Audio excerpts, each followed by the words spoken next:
పవన్ కళ్యాణ్ ఎలాంటి సమస్యను తీసుకొచ్చినా ఏది తీసినా అది వివాదాస్పదంగా మారుతుంది సార్. అది పెద్ద ఎత్తున ప్రచారం కూడా జరుగుతున్నది.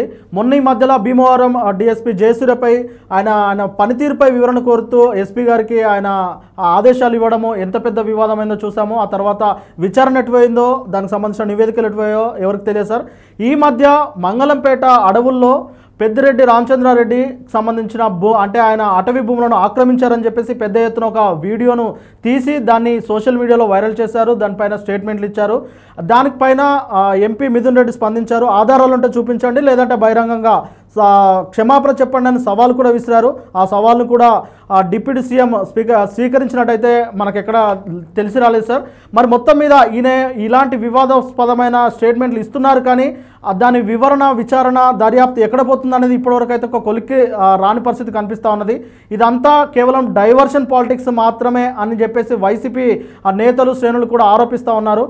యాక్చువల్గా డిప్యూటీ సీఎం ఇలాంటి యొక్క చర్యలను ఏ విధంగా చూడొచ్చు సార్? ఇది కేవలం డైవర్షన్ పాలిటిక్స్ ఏనా, లేదంటే అందులో ఏదైనా నిజాలు ఉన్నాయా? దీన్ని ఎలా చూడొచ్చు అంటారు? పవన్ కళ్యాణ్ పూర్తి స్థాయి రాజకీయ నాయకుడు కాదు, సినిమా యాక్టర్ నుంచి వచ్చిన వాడు కాదు. 10 ఏళ్ళు పోరాడిండు, గేమ్ చేంజర్ గా మారిండు.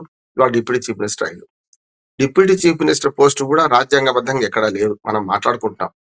ముఖ్యమంత్రి అనేవాడు మన సమానుల్లో ప్రథముడు. అంటే ముఖ్యమంత్రి అంటే క్యాబినెట్ కు అధ్యక్షత వహించడానికి, క్యాబినెట్ ఏర్పాటు చేసుకోవడానికి, తనదైన రీతిలో పరిపాలన చేయడానికి ముఖ్యమంత్రి పోస్ట్ ఉంటుంది. అది రాజ్యాంగబద్ధమే. కానీ డిప్యూటీ చీఫ్ మినిస్టర్ అంటూ ఎక్కడా కూడా రాజ్యాంగంలో ఎక్కడ లేదు. అది 6వ వేలు లాంటిదే. ఎప్పటికి ఇప్పుడు నేనన్న మాట కాదు. ఇప్పుడు నీలం సంజీవ్ రెడ్డి గారు మొదట్లో ఉమ్మడి ఆంధ్రప్రదేశ్ విశాలాంధ్ర ఏర్పడినప్పుడు ఒక పెద్ద మనుషుల ఒప్పందం జరిగింది. అంటే ఆంధ్రప్రదేశ్ నుంచి వచ్చిన వాడు ముఖ్యమంత్రి అయితే ఇటు పక్కన తెలంగాణకు ఉప ముఖ్యమంత్రి వారే, అట్లానే ఒక ముస్లిం మంత్రి ఉండాలి. ఇటు పెద్ద మనుషుల ఒప్పందం కుదుర్చుకున్నారు. మొట్టమొదటిసారి అంటే వాళ్ళ అధికారంలోకి వచ్చిన మొట్టమొదటిసారి ఆంధ్రప్రదేశ్ ఏర్పడ్డ మొదటి రోజే విద్రోహం ఏం జరిగింది? ఆయన డిప్యూటీ చీఫ్ మినిస్టర్ అనేది రాజ్యాంగం లేదు, ఇది బట్టిదే 6వ వేలు లాంటిదని తేల్చేసింది. ఇది నీలం సంజయ్ రెడ్డి లాంటి వాడు. నేను కూడా అదే అంటున్నాను. వాళ్ళు 6వ వేలు లాంటి డిప్యూటీ చీఫ్ మినిస్టర్. ఎవరు పెట్టుకున్నా, ఇద్దరిని పెట్టుకున్నా, ముగ్గురు పెట్టుకున్నా, జగన్మోహన్ రెడ్డి హయాంలో కూడా ఇద్దరు ఉన్నారు. ఏది మనం ఉప ముఖ్యమంత్రిగా ఉన్నారు. ఇప్పుడు కూడా ఈయన ఒకరిని పెట్టుకున్నారు, చంద్రబాబు నాయుడు గారు. మొదటి నుంచి కూడా వివాదాస్పదం ఎందుకు అవుతుందంటే, ఆయన నువ్వు డిప్యూటీ చీఫ్ మినిస్టర్ అంటే చీఫ్ మినిస్టర్ ఉన్న శాఖలను నాకు తనకు కూడా ఉంటాయి అనుకుంటున్నాడు. తప్పది. డిప్యూటీ చీఫ్ మినిస్టర్ అనేది ఒక కేవలం మన ఒక చిన్న ఒక ఏర్పాటు మాత్రమే. అది రాజకీయ ప్రయోజనాల కోసం చేస్తున్న ఏర్పాటు. దాన్ని అనుసరించి తన శాఖలో వెలువడితే ఎవరొద్దన్నారు. ఇప్పుడు తన పంచాయతీరాజ్ శాఖలో తన శాఖలో ఎవరో వెలువడితే ఎవరొద్దన్నారు. కానీ దాటి కొన్ని శాఖల్లో వెలువెట్టిన సందర్భం గతంలో చూసాం. అంటే మనకు హోమ్ మినిస్టర్ కాదండి, నేనే హోమ్ మినిస్టర్ తీసుకుంటున్నాను అనడం చంద్రబాబు నాయుడు బాగా. మీరు తీసుకుంటే కాదు, ఉప ముఖ్యమంత్రి కనుక నా ఇష్టం, నేను ఏ శాఖ అయితే ఆ శాఖ తీసుకుంటా అంటే లాభం లేదు. మంత్రివర్గంలో ఎవరు ఉండాలని నిర్ణయం ముఖ్యమంత్రిదే. లెజిస్లేటివ్ పార్టీ నాయకుడిగా పార్టీ ఎన్నుకున్న తర్వాత ఆ పార్టీ వాళ్ళు నిర్ణయం ఎట్లా ఉంటది అంటే, ముఖ్యమంత్రి ఎన్నుకున్న తర్వాత ఆయన మంత్రివర్గంలో మిమ్మల్ని నన్ను కూడా తీసుకోవచ్చు, దారిని పోయి దారిని తీసుకోవచ్చు. చూసాం కదా, మన తెలంగాణలో చూసాం కదా, అధిరోధిని తీసుకున్నాడు. అది రేవంత్ రెడ్డి ఇష్టం. సరే, అధిష్టానం అనుమతించుడు ఇవన్నీ వేరు.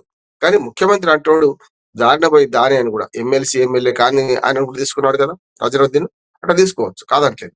కానీ ఇక్కడ ఏమవుతుందంటే, మీరు ఒక మంత్రిగా తీసుకున్న ఆమెను అవమానిస్తూ చేస్తే ఆమె చాలా సమయం పాటించి పవన్ కళ్యాణ్ గారి ఏమున్నది, ఆ శాంతి భద్రతలు భంగం కలుగుతున్నాయి అంటే నిజమే కదా, ఏమైనా ఉంటే మేము చూసుకుంటాం కదా అనేది. మొన్న రెండోసారి కూడా వేలు పెట్టారు. అంతేందుకు, మనకు పిఠాపురం డిఎస్పీ ఆయనను మనకు సర్కిల్ ఇన్స్పెక్టర్ ఆయన మీద ఆరోపణ రాగానే ఏం చేశారు, ఆయన మీద అబాకులు చౌకకు పోయినారు. తర్వాత మంచోడే అని రఘురామకృష్ణరాజు వెంటనే మన ఒక సర్టిఫికేట్ ఇవ్వడం. అంటే వాళ్ళ పార్టీలో వాళ్ళకి పడతలేవు అంటే మనకు అర్థమవుతుంది కదా. రఘురామకృష్ణ గారు డిప్యూటీ స్పీకర్, ఆయన గతంలో మనకి వైసీపీ ఎంపీగా పనిచేసిండు. ఆయన పార్టీ మారిన తర్వాత మీ పార్టీలో ఎన్నికైంది కదా ఎమ్మెల్యేగా. ఆయన ఏమన్నాడు, మరి ఆ పోలీస్ ఆఫీసర్ మంచోడు అన్నాడు. కనుక పేకాట స్థావరాలు బంద్ చేయిస్తా, మీ భర్తం పడతా, నిజంగా పైకి మాట్లాడే అవసరం లేదు, చేయాల్సిన పని చేస్తే అయిపోతుంది. ఇవాళ డిఎఫ్ఓ సంగతి వస్తున్నది. ఇక్కడ మనకు కనపడుతున్నాయి కదా, పిక్చర్లను కనపడుతున్నాయి కదా. నేనేమంటున్నానంటే, గూగుల్ ఫోటో తీశారు. నేను మొదటి నుంచి అంటున్నాను, పవన్ కళ్యాణ్ గారు ఒక హీరోనా, ఒక రాజకీయ నాయకుడా తెలుసుకోవాలి. అంటే హీరోయిన్ తిప్పించి ఇప్పుడు ఇవాళ డ్రోన్ ద్వారా చేసింది కదా. డ్రోన్ ద్వారా చేసింది అంటే గతంలో రేవంత్ రెడ్డి గారు కూడా తప్పు చేసింది, చూసాం మనం. రేవంత్ రెడ్డి గారు మనకు కేటీఆర్ ఫామ్ హౌస్ మీద డ్రోన్ ఎగరవేస్తే కేసు అయింది. ఇప్పటికీ ఎదుర్కొంటే ఆ కేసు నడుస్తూనే ఉంది ఇంకా.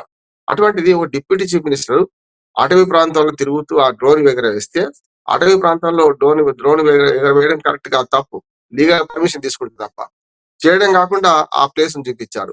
10 సవాలు విసురుకున్నారు. సవాళ్ళకు వాడు సమాధానం చెప్తలేదు. ఆయన ఏమన్నాడు, ఈ భూమి నాదే కొనుక్కుంటా అంటున్నాడు. కరెక్టా కాదా తెలిసాల్సిన అవసరం ఉంది కదా! సర్వే చేయిస్తే అయిపోద్ది కదా! ఇప్పుడు గూగుల్ సర్వే వచ్చిన తర్వాత మీరు చూడండి, గతంలో లాగా గొలుసులు, చైన్‌లు పట్టుకొని తిరగాల్సిన అవసరం లేదు. మనుషులు తిరగాల్సిన అవసరం లేదు. ఆ భూమి అటవీ సంపద, అటవీ శాఖదా? లేకపోతే ఆయన సొంతమా? పట్టా భూమా? తేల్చుకోవడానికి రెవెన్యూ శాఖ ఉన్నది. ఇవన్నీ ఈ శాఖలన్నిటి కాదని దాని రిజర్వ్ ఫారెస్ట్ విషయంలో అధికారం ఉన్నదాయనకు. కానీ ఇప్పుడు ఇవన్నీ అటు తిరిగి హెలికాప్టర్‌లు పెట్టుకుంటూ, ఫోటో తీసుకొని, వీడియో కెమెరా తీసుకొని, డ్రోన్ సర్వే చేసుకుంటూ చేస్తే అనేది చట్టాన్ని తన చేతిలో తీసుకోవడం అంటున్నా నేను. ఆదేశించాలి, ఎంక్వైరీ జరిపించాలి. ఆ భూమి ప్రభుత్వానిది అయితే, ఆ బిల్డింగ్ ప్రభుత్వానిది అయితే తప్పనిసరిగా స్వాధీనం చేసుకోవాలి.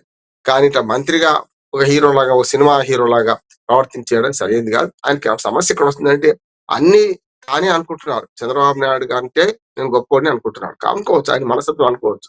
కానీ ఒక ప్రభుత్వం ఉంది. ప్రభుత్వంలో బాధ్యత గల మంత్రిగా ఉన్నారు. ఆయన ఇట్లా ఈ వీడియోలు తీసుకుంటా హెలికాప్టర్ దిగడం అయితే సరైనది కాదనిపిస్తుంది. ఆయన మనసు చెప్పాలి. ఇప్పుడు ఇంకోటి పెద్దిరెడ్డి వారు కూడా ఒక వివరణ ఇచ్చిండు కదా! ఈ బిల్డింగ్ నాది. అవసరం ఈ పేపర్ చెక్ చేసుకోండి, కేసులు పెట్టుకోండి. మీరేం చేసినా నేను దానికి సిద్ధం అంటున్నారు కనుక దాన్ని చూడాలి, మరి ఏం జరుగుతుందో చూడాలి. గానీ ఈ మా పవన్ కళ్యాణ్ తన అధికారాన్ని అంటే దుర్వినియోగం చేయడానికి కిందకి వస్తది అంటున్నాను. ఆరోపణలు చేసినప్పుడు ఆరోపణలు చేయడం తప్పు కాదు.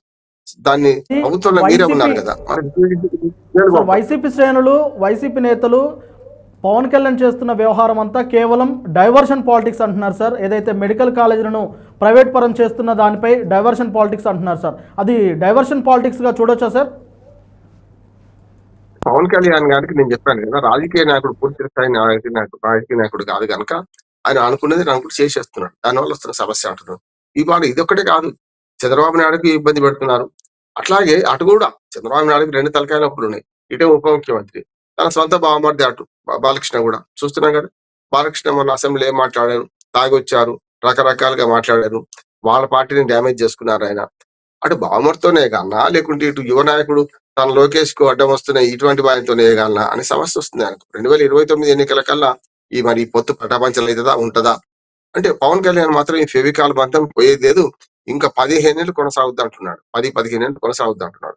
మరి ఆదిలోనే సంపాదన అంటే మరి 2 ఏళ్ళు గడవక ముందే మరి పొత్తు విచ్ఛిన్నం అవుతుందా, పొత్తు పటాపంచలు అయిద్దా చూడాల్సిన అవసరం ఉన్నది.